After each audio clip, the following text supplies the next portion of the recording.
अस्सलाम वालेकुम नाजरीन, अल्लाह ताला हर दौर में ऐसी हस्ती और शख्सियत को उभारते हैं जो उम्मत मुस्लिमा और दीनों मजहब के दिफा की जंग लड़ता है। हमारी दीनी किताबों का भी यही खुलासा है कि अल्लाह ताला गैरतमंद और शजात रखने और करने वाले को पसंद करते हैं और हमेशा मुश्किलात में उसका साथ भी देते हैं। हमारे मौजूदा दौर के इस नडर, बेबाक, बहादुर और अजीम शख्सियत और लीडर जो वाहद तने तनहा दुनिया की सलीबी, तागूती और दजाली लश्कर के खूनख्वारों की आंखों में आंखें डालकर मुकाबला कर रहा है, वो है रजब तैयब उर्दगान यानी तुर्की का सदर। खुशबख्त है वो कौम जिसके लीडर दुनिया को वाज़िया तौर पर अमरीकी और दीगर मगरबी दुनिया के जुल्म जबर से पर्दा उठाते हुए उनको खबरदारी देते हैं कि मजीद मुसलमानों के खून से खेलने का सिलसिला बंद किया जाए। यही एक मर्द मोमन है जो पूरी दुनिया में मजलूम उम्मत की तर्जुमानी कर रहा है, जिसके हकाइक और दबाव से जनरल असम्बली में मजलूम मुसलमानों की तर्जुमानी भी हुई और इसराइल को एक फितनागर और काबिज रियासत ठहराया। यही असलियत और हकानियत की बदौलत वो आज आलम इस्लाम के दिलों पर राज कर रहा है। ये वो शख्सियत है जिसने तुर्की को एक तबाहशुदा मुआशी हालत से निकालकर एक मजबूत मईशत बनाया। तुर्की जिसे कभी यूरोप का बीमार आदमी कहा जाता था, अब मुआशी तौर पर कई यूरोपीय ममालिक से ज्यादा मजबूत है, जबकि यूरोपीय ममालिक दिवालियापन का शिकार है। ये लीडर रजब तैयब उर्दगान तुर्की के एक मामूली कोस्ट गार्ड के घर में 26 फरवरी 1954 को पैदा हुए। इनके वालिद का नाम अहमद उर्दगान, वालदा का नाम टेंजाइल है। 2 बेटे और बेटियां। जब तैयब उर्दगान 13 साल के थे तो इनकी फैमिली इस्तांबुल में जा बसी। इनकी फैमिली के माली हालात इस कदर पसमानदा थे कि रजब तैयब उर्दगान को बचपन में स्कूल की तालीम हासिल करने के लिए टाफियां, डबल रोटी और शरबत फरोख्त करना पड़ा। नौजवान के तौर पर उर्दगान इजाफी पैसे कमाने के लिए सड़कों पर स्कंजबीन और रोगनी नान फरोख्त करते थे। इब्तदाई तालीम मदरसा कासिम पाशा से हासिल की, जहाँ इस्लामी और मगरबी तालीम दोनों दी जाती थी। 1965 में कुरान पाक हिफ्ज करके फारिग हुए। इसके बाद इमाम खतीब हाई स्कूल से तालीम हासिल की। 1973 में मैट्रिक और दीगर इजाफी मजामीन पास करके अयूब हाई स्कूल से डिप्लोमा की संत हासिल की। इसी तरह मरमरा यूनिवर्सिटी से बिजनेस एडमिनिस्ट्रेशन डिग्री हासिल की। वो शुरू इसे सियासी दुनिया में दिलचस्पी रखते थे। 1976 में इस्तांबुल में यूथ पार्टी के हेड मुकर्रर हुए। मार्च 1994 में इस्तांबुल के मेयर मुंतखब किए गए। उस वक्त इस्तांबुल पानी की किल्लत, आलूदगी और ट्रैफिक जैसे मसाइल का शिकार था। इन मसाइल को खत्म करके इन्होंने इस्तांबुल को जदीद शहर की शक्ल दी और करप्शन को जड़ से खत्म कर दिया और इस्तांबुल के $2 बिलियन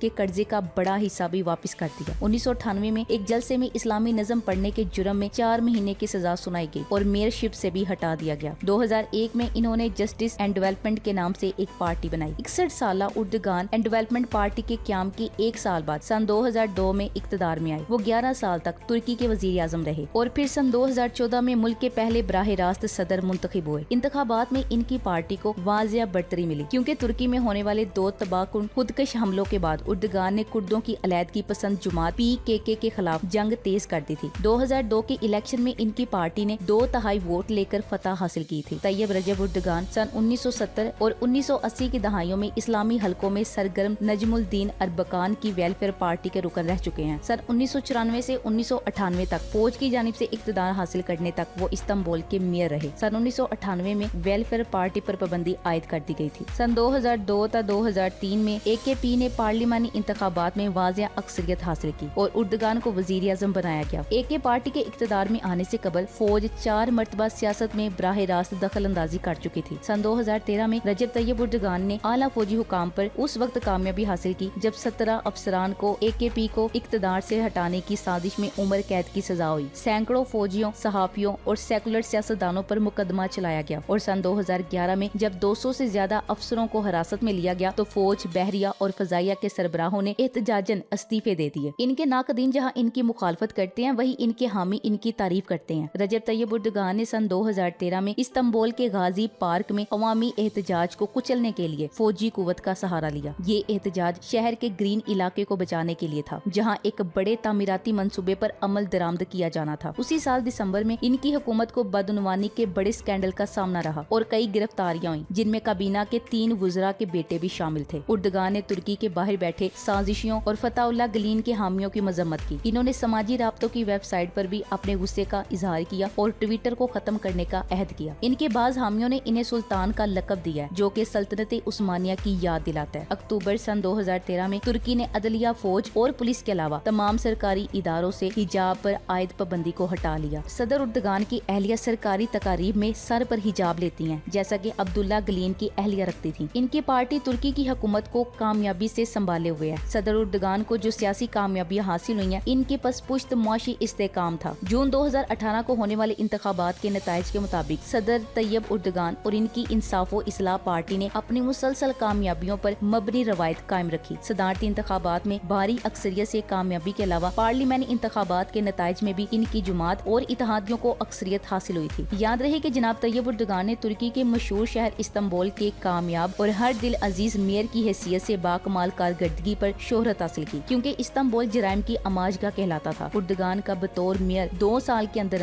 اسے کرپشن فری شہر میں تبدیل کرنا بڑا کارنامہ مانا گیا۔ جناب اردگان کی مضبوط دینی، معاشرتی اور اقتصادی اصلاحات کی بدولت ترک قوم نے بے مثال ترقی حاصل کی اور دیکھتے ہی دیکھتے ترکی دنیا میں ایک مضبوط معیشت کے طور پر ابھرا، جس کے نتیجے میں ترک قوم نے مسلسل 3 مرتبہ بطور وزیر اعظم اردگان کو اعتماد کا ووٹ دیا۔ آپ اپنی داخلی اور خارجی حکمت عملیوں کے باعث ترک قوم کے ہر دل عزیز اور محبوب قائد بن کر ہی نہیں ابھرے، بلکہ عالم اسلام کے ایک مدبر رہنما ثابت ہوتے ہوئے عالمی برادری میں ایک منفرد حیثیت حاصل کی۔ رجب طیب اردگان کے سفر میں بہت سی مشکلات آئیں، مگر طیب اردگان نے ہمت نہ ہاری، فوج اور بیوروکریسی کی مخالفت کے باوجود فتح حاصل کی۔ تیسری دنیا کا ملک کہلانے والا ملک آج دنیا کی 16ویں بڑی اقتصادی طاقت ہے۔ کرپشن، قتل و غارت سے پاک لوگ ہمیشہ ہی لیڈر بن جاتے ہیں اور عالمی سطح پر شہرت یافتہ اور پختہ یقین کے مالک مانے جاتے ہیں۔ رجب طیب اردگان کی کامیابی کی بڑی وجوہات اپنے ہی ملک میں تعلیم حاصل کرنے کے بعد درجہ بدرجہ سرکاری اور سیاسی عہدوں پر فائز ہونا، اپنے ملکی قوانین سے واقفیت، کرپشن سے پاک معاشرے کا انعقاد، عوامی مساوات برقرار رکھنا، میرٹ کی بحالی، غریبوں کی مدد اور حوصلہ افزائی کرنا، یہ سب کمالات اصول زندگی کے مطابق بسر کرنے کا نتیجہ ہے۔ اس عظیم شخصیت کی لیڈری عالم اسلام کے تمام حکمرانوں کے لیے ایک روشن مثال ہے۔ ناظرین، طیب اردگان اسلامیان ترکی کی 2 سالہ جدوجہد کا ثمر عظیم ہے۔ سامراجی قوتوں کی سازش نے خلافت عثمانیہ کو عرب عجم منافرت کی آگ میں جھونک کر ملت اسلامیہ کو پارا پارا کر کے ترکی میں اسلام مخالف قوتوں کو مسلط کیا گیا، جو 6 دہائیوں تک قابض رہے۔ دوسری جانب اسلام پسند قوتیں اسلامی اقدار و روایات کے احیاء کے لیے مسلسل قربانیاں دیتے رہے۔ عدنان مندریس سے لے کر نجم الدین اربکان تک لازوال جدوجہد کی تاریخ ملتی ہے۔ طیب اردگان کی فتح صرف اسلامیان ترکی کے لیے ہی باعث مسرت و افتخار نہیں، بلکہ پورے عالم اسلام کے لیے بھی دب اکبر ہے۔ مجھے اپنی دعا میں خصوصی طور پہ یاد رکھیں اور اس ویڈیو کو زیادہ سے زیادہ شیئر کیجیے۔ اللہ آپ سب کا حامی و ناصر ہو، آمین ثم آمین۔ Thanks for watching. اللہ حافظ۔